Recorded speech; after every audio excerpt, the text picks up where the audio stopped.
మధ్యతరగతి వర్గానికి కేంద్రం బంపర్ గిఫ్ట్ ఇచ్చింది. ఈ పథకానికి అర్హత పొందాలంటే దేశంలో ఎక్కడ పక్కా ఇల్లు కలిగి ఉండకూడదు. కుటుంబాలు తప్పనిసరిగా అల్ప ఆదాయ వర్గాల జాబితాలో ఉండాలి.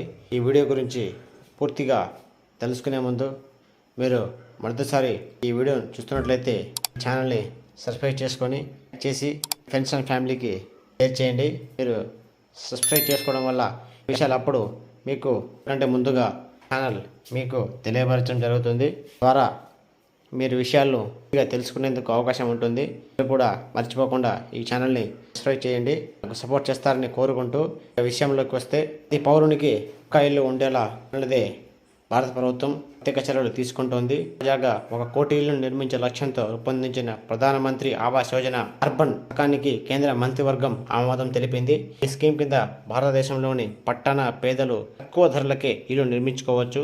పౌరులు జీవన నాణ్యతను పెరుగుపరిచేందుకు కేంద్ర ప్రభుత్వం ఈ పథకాన్ని రూపొందించింది. ఈ స్కీమ్లో మధ్యతరగతి పట్టణంలోని పేద కుటుంబాలకు సరసమైన గృహాలను నిర్మించడం, కొనుగోలు చేయడం లేదా అద్దెకు తీసుకోవడానికి ఆర్థిక సహాయాన్ని అందించడం లక్ష్యంగా రూపొందించింది ఈ పథకం.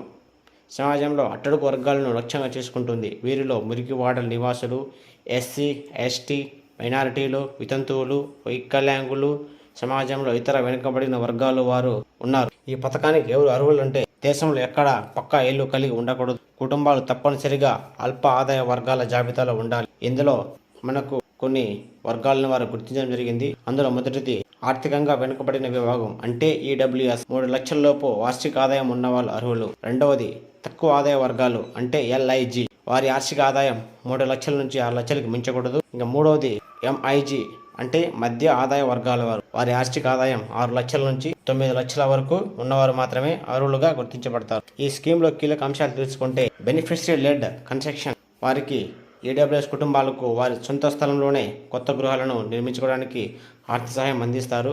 భూమి లేని వారికి కూడా కేంద్ర రాష్ట్ర పాలిత ప్రాంతాల్లో భూమి హక్కు పట్టాలను అందించవచ్చు. ఇంకా రెండవది affordable housing in partnership AHP. EWS లబ్ధిదారులకు రాష్ట్రాలు, కేంద్రపాలిత ప్రాంతాలు, నగరాలు, ప్రభుత్వ మరియు ప్రైవేట్ ఏజెన్సీల భాగస్వామ్యాల ద్వారా సొంత గృహాలను నిర్మించుకోవడానికి ఆర్థిక సహాయం ఇస్తారు. అవసరమైన నిబంధనలను పాటించే ప్రైవేట్ ప్రాజెక్టుల నుంచి ఇళ్లను కొనుగోలు చేయడానికి లబ్ధిదారులు రిడీమ్ చేసుకోగల హౌసింగ్ వోచర్లను పొందవచ్చు.